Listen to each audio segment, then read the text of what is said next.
ओम शांति। आज है 18 फरवरी 2022।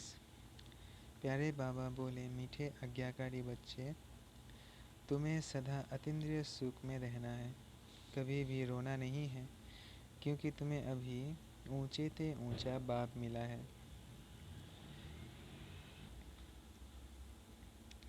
प्रश्न है, अतीन्द्रिय सुख तुम गोपियों का गाया हुआ है, देवताओं का नहीं, क्यों?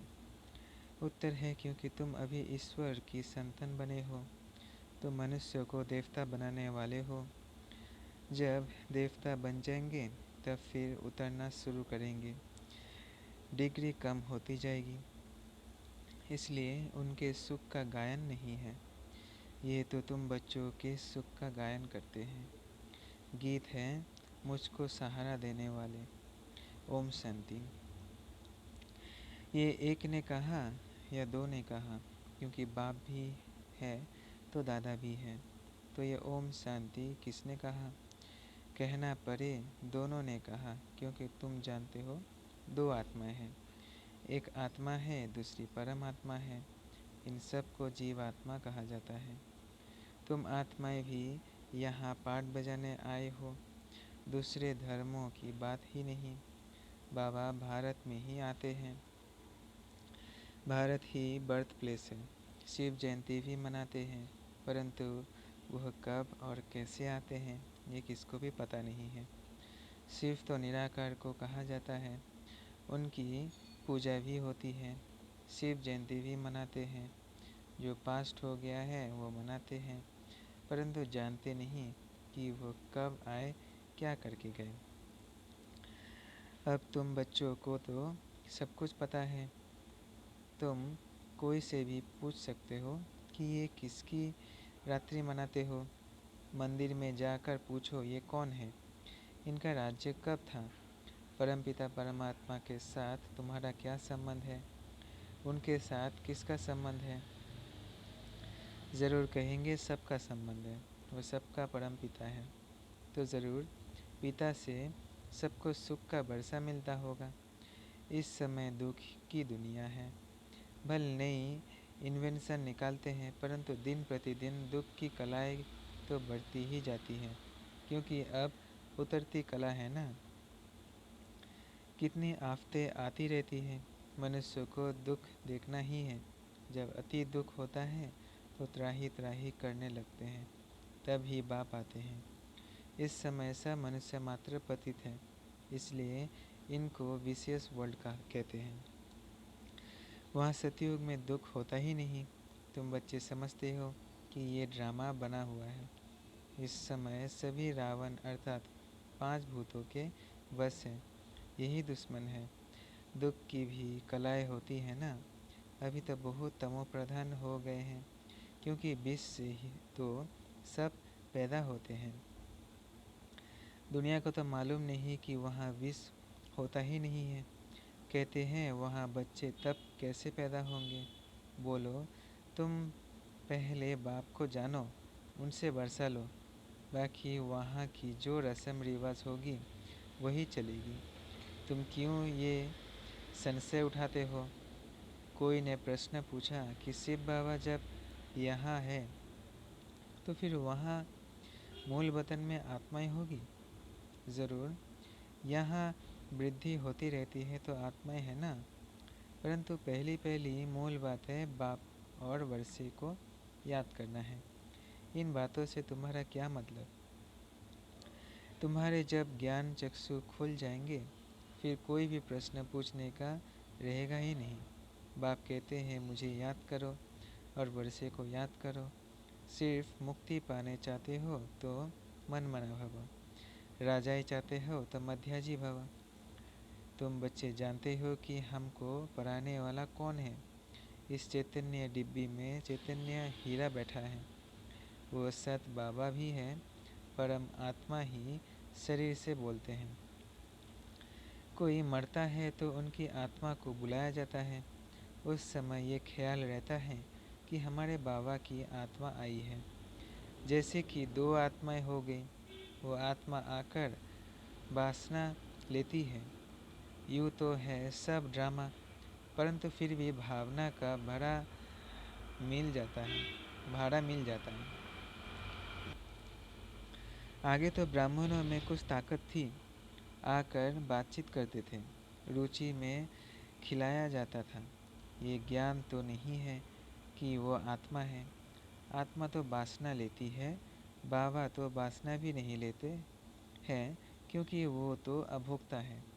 आत्मा तो भोगती है, बाबा कहते हैं मैं अभोक्ता हूँ। आत्मा तो वासना की मूढ़ित होती है, मैं तो मूढ़ित नहीं हूँ। मेरे साथ योग लगाने से तुम्हारे भी कर्म दग्ध होंगे। समझाना है, शिव जयंती मनाते हैं।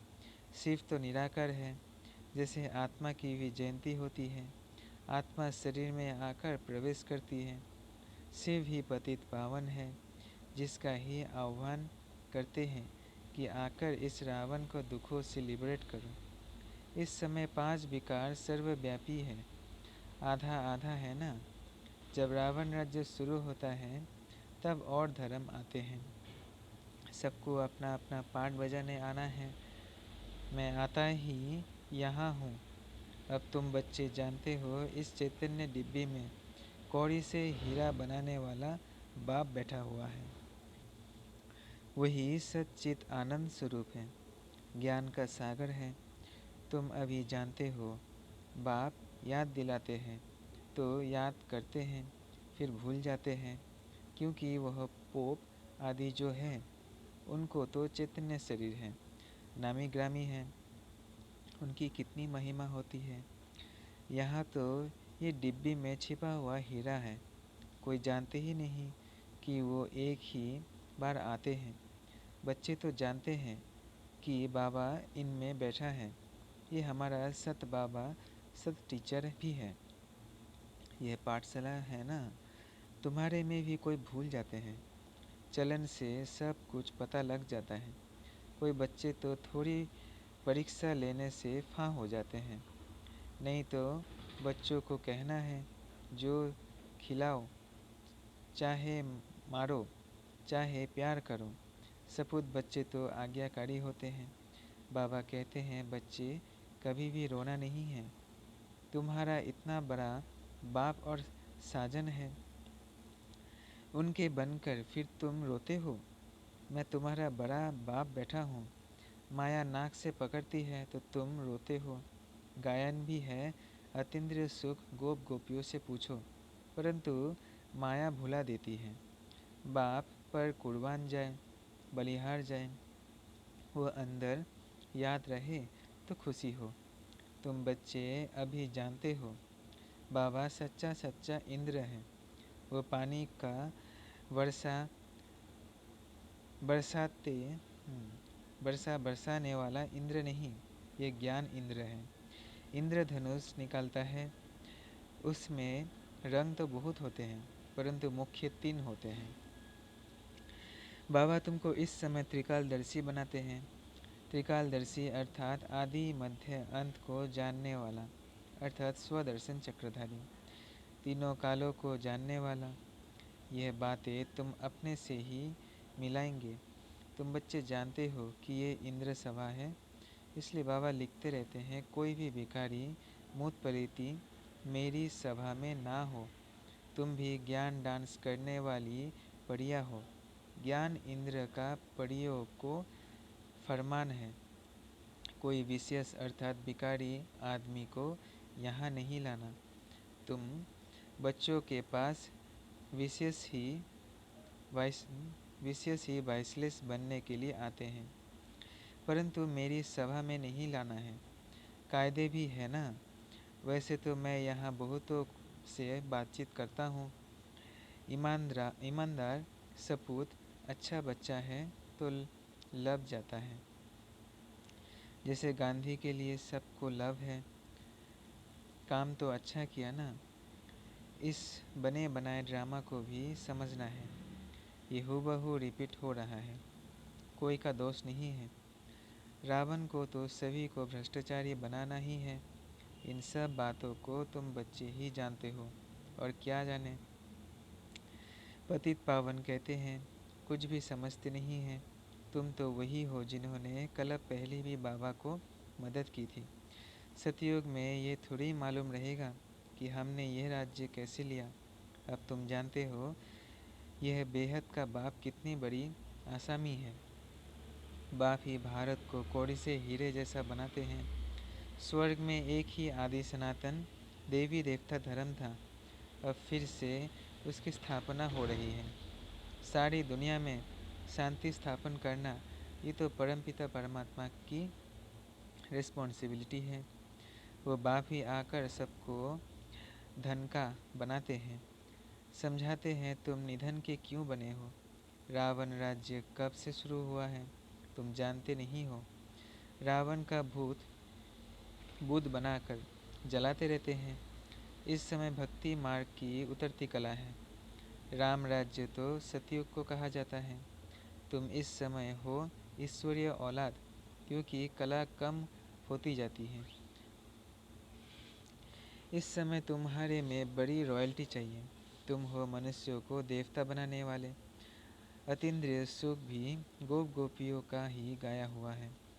ऐसे कभी नहीं कहा है कि अतीन्द्रिय सुख लक्ष्मी नारायण से पूछो, परंतु गोप गोपियों के लिए कहा है क्योंकि वो ईश्वरीय औलाद है।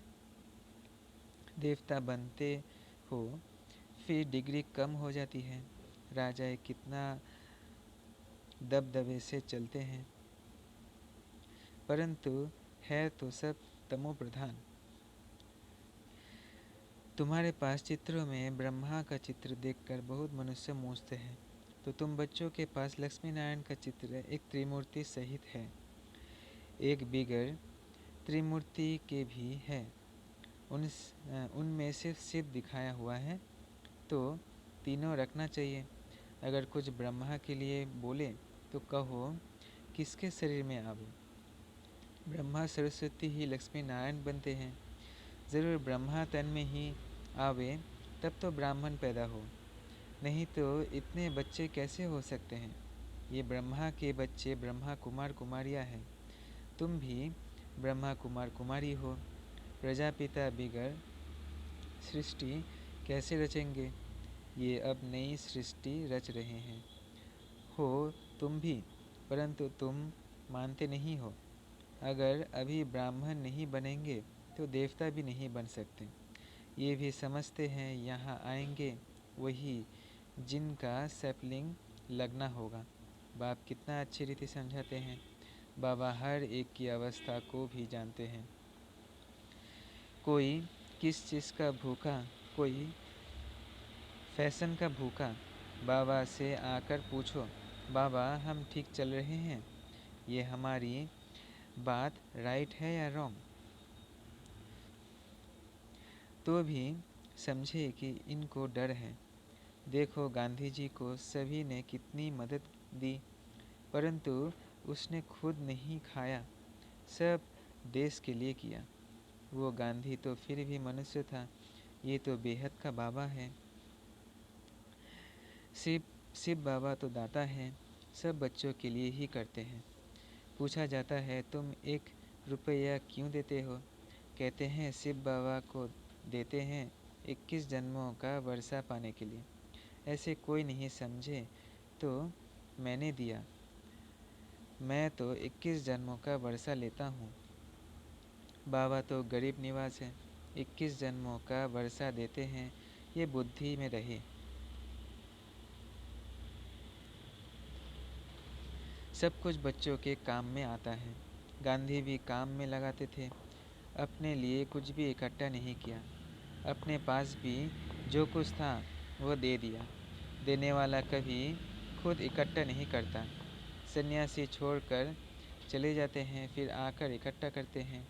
उन्हों के पास तो बहुत पैसा है, कितने फ्लैट्स हैं। वास्तव में सन्यासियों को एक पैसा भी हाथ में नहीं होना चाहिए। लॉ ऐसे हैं, वो कभी दानी नहीं हो सकते। तुमको तो बाप की राय पर चलना है। बाबा ये सब कुछ आपका है, जैसे आप कहेंगे ऐसे काम में लगाएंगे। बाबा डायरेक्शन देते रहते हैं, बच्चों को अमल में लाना है। अच्छा, मीठे मीठे सिकिलधे बच्चों प्रति माता पिता बाप दादा का याद प्यार और गुड मॉर्निंग। रूहानी बाप की रूहानी बच्चों को नमस्ते। हम रूहानी बच्चों की रूहानी बाप दादा को याद प्यार गुड मॉर्निंग और नमस्ते नमस्ते नमस्ते। शुक्रिया बाबा शुक्रिया। धारणा है पहला, कदम कदम बाप की राय पर चलना है। पूरा पूरा बलिहार जाना है। जहाँ बिठाए जो खिलाए ऐसा आज्ञाकारी होकर रहना है। दूसरा है, अपनी चलन बहुत रॉयल ऊंची रखनी है। हम ईश्वरीय औलाद हैं, इसलिए बड़ी रॉयल्टी से चलना है, कभी भी रोना नहीं है। वरदान है, साधारण जीवन में भावना के आधार पर श्रेष्ठ भाग्य बनाने वाले पद्मा पदम भाग्यवान भव। साधारण जीवन में भावना के आधार पर श्रेष्ठ भाग्य बनाने वाले पद्मा पदम भाग्यवान भव। बाप दादा को साधारण आत्माएं ही पसंद है। बाप स्वयं भी साधारण तन में आते हैं। आज का करोड़पति भी साधारण है।